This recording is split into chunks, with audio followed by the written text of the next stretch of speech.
Economy পড়ে যাবে, তেলের দাম বেড়ে যাবে, প্রেশিয়াস জিনিস পাবেন না, নিত্য প্রয়োজনীয় জিনিসের দাম বেড়ে যাবে। একটা ব্যাটল অনেক কিছু নষ্ট করে ফেলে।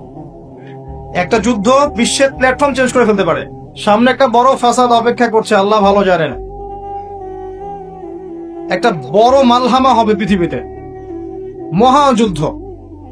এই যুদ্ধে পৃথিবীর অনেক মানুষ মারা যাবে, এমনটা হাদিসের মধ্যে এসেছে। কে জানে, আল্লাহ ভালো জানেন এটা কবে হবে, কত সালে, কিভাবে হবে, আল্লাহ ভালো জানেন। এমন হতেও পারে এটাই সেই পারমাণবিক যুদ্ধের সূচনা, আল্লাহু আ'লাম। কারণ তারা শুরু করেছিল প্যালেস্টাইনকে কেন্দ্র করে, সেখানে পারে নাই। সিরিয়াকে কেন্দ্র করে চেষ্টা করেছে একটা মহাযুদ্ধ লাগানোর, পারে নাই। সিরিয়াকে কেন্দ্র করে প্রায় হয়েই গিয়েছিল, এখানে অনেকগুলো দেশ ইনভলভ হয়ে গিয়েছিল, কিন্তু নিউক্লিয়ার যুদ্ধ পর্যন্ত যায়নি।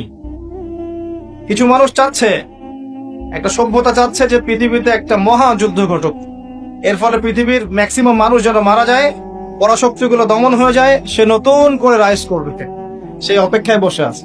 প্রথম বিশ্বযুদ্ধের পরে একটা কান্ট্রি বিশ্বের রুলিং স্টেট হয়েছে, দ্বিতীয় বিশ্বযুদ্ধের পর আরেকটা কান্ট্রি বিশ্বের রুলিং স্টেট হয়েছে। এখন অন্য কোন রাষ্ট্রকে যদি পৃথিবীর শাসন রাষ্ট্র হিসেবে আত্মপ্রকাশ করতে হয়, তাহলে বিশ্বে আরেকটা বড় যুদ্ধের দরকার আছে। জ্ঞানী মানুষ ইশারা বুঝবেন, তারা এই চেষ্টাই করছে। এভাবে বিশ্বের পরাশক্তিগুলোকে তারা লড়িয়ে দেওয়ার চেষ্টা করছে, এবং পিছন থেকে তারা দাবার গুটি চালছে, তারা সামনে আসবে না। এগুলো তারা বুঝবে যাদের দু চোখ আছে, খিদর আলাইহিস সালামের মতো।